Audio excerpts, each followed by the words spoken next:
Good evening, everyone. My name is Benjamin, and, well, I'm recording this in the evening, but you're going to see this probably maybe an hour or two after the election night has gone up, and I felt I wanted to do kind of a behind-the-scenes look, so this may be a bit longer of a video, especially considering I just cracked open a beer. I don't criticize my decision. Trust me, y'all make the same one. If you knew exactly how much time and effort I spend on these things. So I'm not going to do the whole shebang. What I'm going to do is I'm going to try and look at the financial data and establish where the economy is going to be going. And actually, I want to look at the max real quick. So, wow, yeah, I forgot about how long ago this was. Yeah, I can even go back to the 70s. Okay, so what's that? 99, yeah, right before a little bit of a financial crash. NASDAQ peaked at half of what it was today. That was really good then. Whew.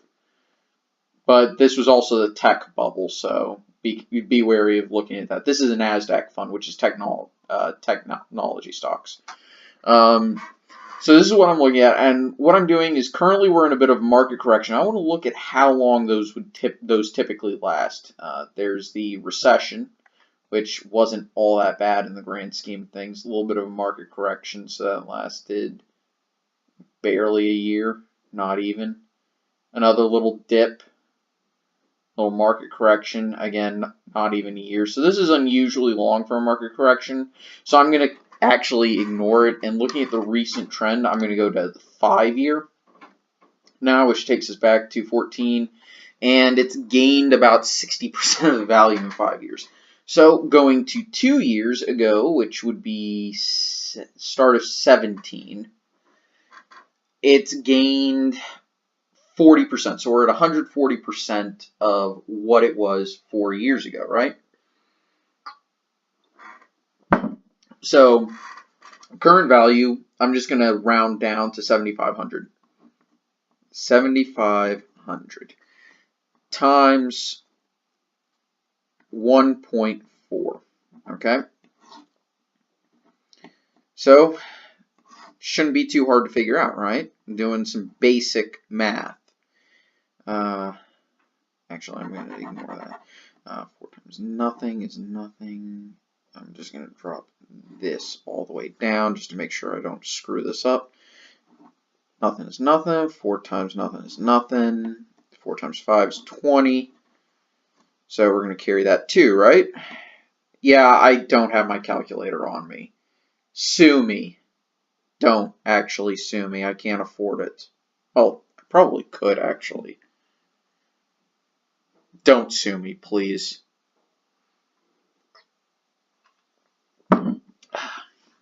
4 times 7, if I remember correctly, that's 28 plus 2, that's 30. Carry that 3. Okay.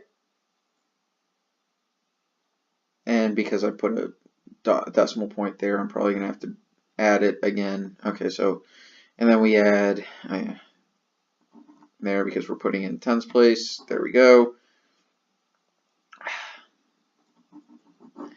Okay, so 1 times 0 is 0, 1 times 0 is 0, 1 times 0 is 0, 1 times 5 is 5, 1 times 7 is 7, right? Good. So we know where our decimal place is going. So we're getting 500. And this, by the way, just the reason why I'm doing this is to demonstrate. So the NASDAQ would be at about 10.5, which is incredibly good.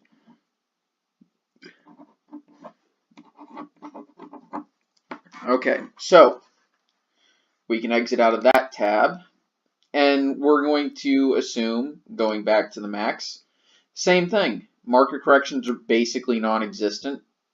You notice the tech bubble kind of did a number on everything. And even in recession, Bush still won the second term, but that's beside the point, okay?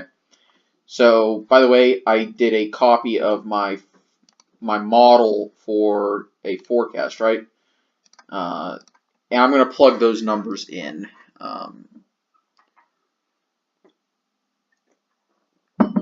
And the S&P, make that same assumption if we go back 2 years to the start of 17. Here we go. That looks like it's maybe gained a quarter of its value, a little bit less than a quarter of its value, but I'm going to assume a quarter of its value. So 125%. So 1.2. I'm going to round down to 1.2. Okay. So we're at 2,700 times 1.2. We're going to hit the 0. So we've got 0, 0, 0. So I'm going to hit 0, 0, 0 for the next ones. It's 14. It's 4, 5. Good. Okay, so 1 times 7. 1 times 2. So what we're at is, and then 2 decimal points. So we go here. Both those are 0. So 0, 4, 12, 3. So we're at 3240. 3240. Which for S&P, I think that would be a record high, correct?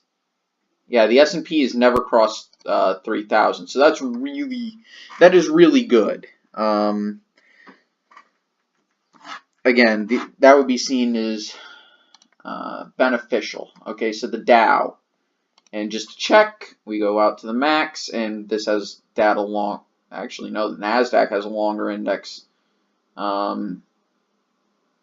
Go out, and you see market corrections tend to. This is really weird. And again, it's around the 2000s, which is around the tech bubble burst. But that was not a collapse. Here we go.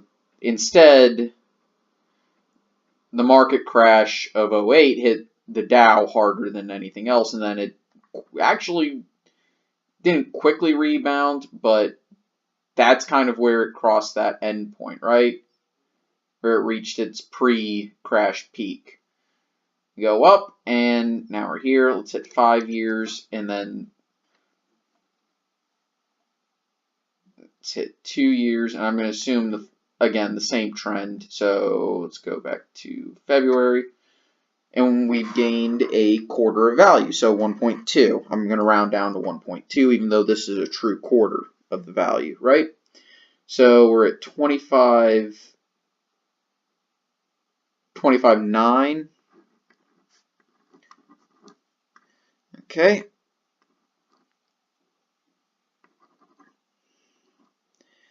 And 1.2, because we're going 125%, right? Except, again, I'm rounding down to 1.2 just to make it easier for me to do the math. So we go, again, 3 zeros, 1, 2, 3, and then again 1, 2, 3. And yes, again, I'm doing this math by hand. So if you want, you can skip. You could have skipped all of this, but I figure showing how I get my calculations and showing how I showcase it, showing how I get there, I think is important, and I'm doing it for each step. That way, no one can say I'm fudging the numbers. Again, if I had a calculator, this would have been done 4 minutes ago, 5 minutes ago, maybe. Anyway, so first the 2, that's 18, that's 10, so make it 11, it's 4, make it 5. Oh God, after 1, 2, 3, it's 9, it's 5, and that's 2. Okay, we're going to do that. 2 decimal places, we're going to go here. So, we got 0. Yeah. And we've got 8, that's a 10, 11. Okay, so 31,000. However, a lot of people are saying with its current growth rate, and we shouldn't be too surprised by Dow 30,000 in sometime this year. So this may be underselling. This is, believe it or not, all of these, considering how we've recently, in my opinion, I think we're exiting the market correction. This would be considered a conservative estimate of where the market's going to be 2 years from now. And if this is a conservative estimate, which I'm going to assume is going to look good because, you know, I think a lot of people are going to be like, what don't they get about Dow at 30,000? That normally would look very good. So going to the forecast page, I'm actually going to boost the economic numbers for this because this would indicate a strong market. Because I think a lot of people were criticizing me in 17 for a lot of my election nights whenever I would have the economic factors, like I'd mentioned what the Dow is at. I think somebody criticized me saying the Dow's not going to reach 30,000. Some were even saying it's not going to reach 2,500. Or not 2,500, 25,000. Now we're taking it seriously, saying now I think people really should take Dow 30,000 very seriously. I'd probably put this at 3.5, okay? And yes, I know it's straight, but oops, there we go. Okay.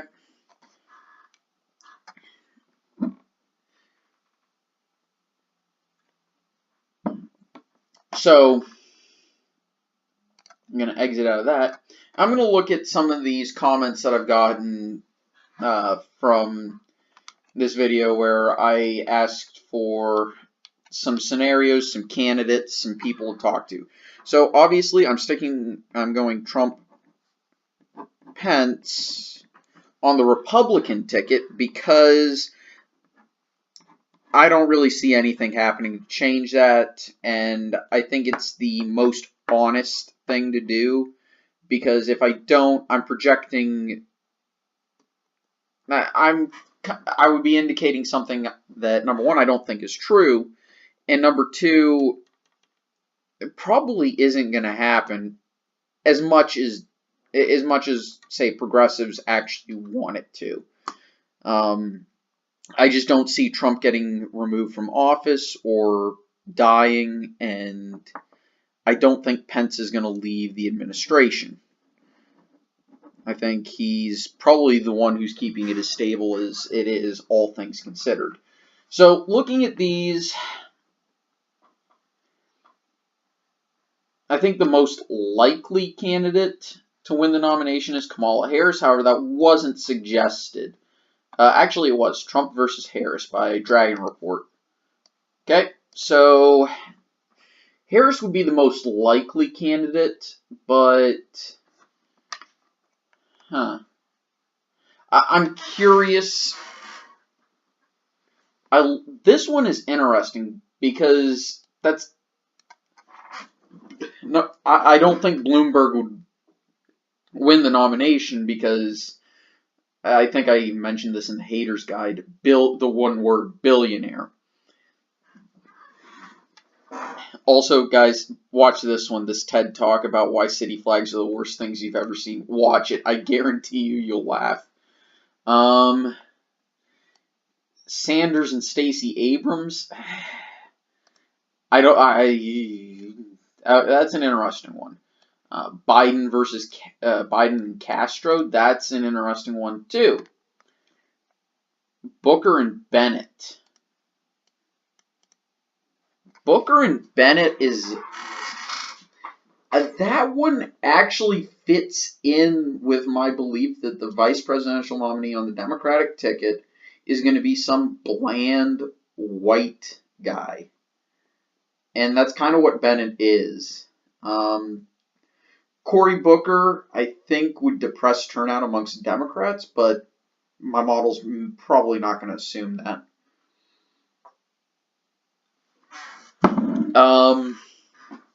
But I think Booker is the most interesting one, suggested by Willie Harvey. So, yeah, we're going to go with that. Versus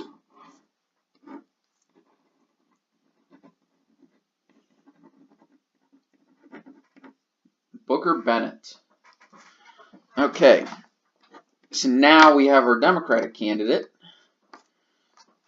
I should probably pull up polls.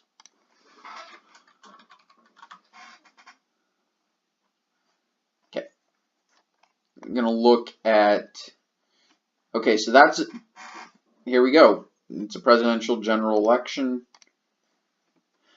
So, so I'm going to note that as a tab, right? I'm going to comb through and look through as many of these as possible to see what would be the result. Okay.